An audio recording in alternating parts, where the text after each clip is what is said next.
Marc, chapitre 7.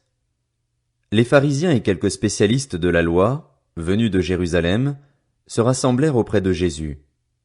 Ils virent quelques-uns de ses disciples prendre leur repas avec des mains impures, c'est-à-dire non lavées. Or, les pharisiens et tous les juifs ne mangent pas sans s'être lavés soigneusement les mains, conformément à la tradition des anciens. Et quand ils reviennent de la place publique, ils ne mangent pas avant de s'être purifiés. Ils tiennent encore à beaucoup d'autres traditions comme le lavage des coupes, des cruches et des vases de bronze. Alors les pharisiens et les spécialistes de la loi lui demandèrent « Pourquoi tes disciples ne suivent-ils pas la tradition des anciens mais prennent-ils au contraire leur repas avec des mains non lavées ?» Jésus leur répondit « Hypocrites, Ésaïe a bien prophétisé sur vous, comme il est écrit « Ce peuple m'honore des lèvres, mais son cœur est éloigné de moi. » C'est faussement qu'il m'honore en donnant des enseignements qui sont des commandements humains. Vous abandonnez le commandement de Dieu et vous gardez la tradition des hommes, car vous lavez les pots et les coupes et vous faites beaucoup d'autres choses semblables.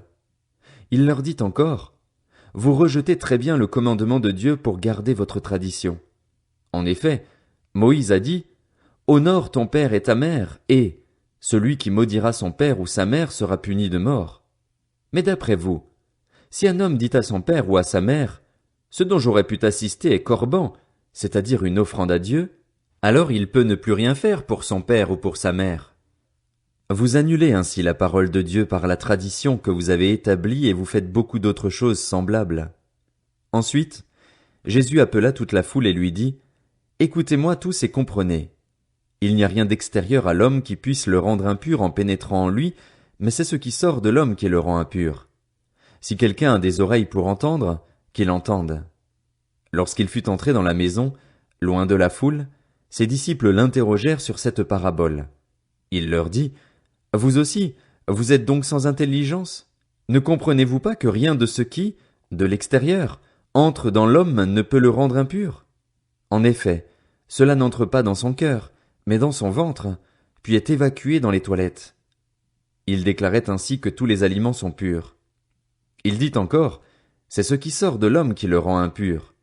En effet, c'est de l'intérieur, c'est du cœur des hommes que sortent les mauvaises pensées, les adultères, l'immoralité sexuelle, les meurtres, les vols, la soif de posséder, les méchancetés, la fraude, la débauche, le regard envieux, la calomnie, l'orgueil, la folie. Toutes ces choses mauvaises sortent du dedans et rendent l'homme impur.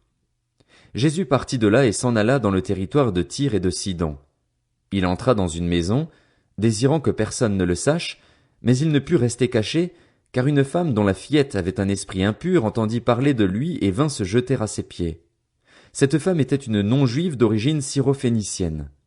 Elle le pria de chasser le démon hors de sa fille. Jésus lui dit, « Laisse d'abord les enfants se rassasier, car il n'est pas bien de prendre le pain des enfants et de le jeter aux petits chiens. » Oui, Seigneur, lui répondit-elle, mais les petits chiens, sous la table, mangent les miettes des enfants. Alors il lui dit, à cause de cette parole, tu peux t'en aller. Le démon est sorti de ta fille. Et quand elle rentra chez elle, elle trouva l'enfant couché sur le lit, le démon était sorti. Jésus quitta le territoire de Tyr et revint par Sidon vers le lac de Galilée en traversant la région de la Décapole. On lui amena un sourd qui avait de la difficulté à parler et on le supplia de poser la main sur lui. Il le prit à part loin de la foule, lui mit les doigts dans les oreilles et lui toucha la langue avec sa propre salive. Puis il leva les yeux au ciel, soupira et dit « Ephphatha », c'est-à-dire « Ouvre-toi ». Aussitôt ses oreilles s'ouvrirent, sa langue se délia et il se mit à parler correctement. Jésus leur recommanda de n'en parler à personne, mais plus il le leur recommandait, plus il le proclamait. Rempli d'étonnement, il disait, « Il fait tout à merveille. Il fait même entendre les sourds et parler les muets. »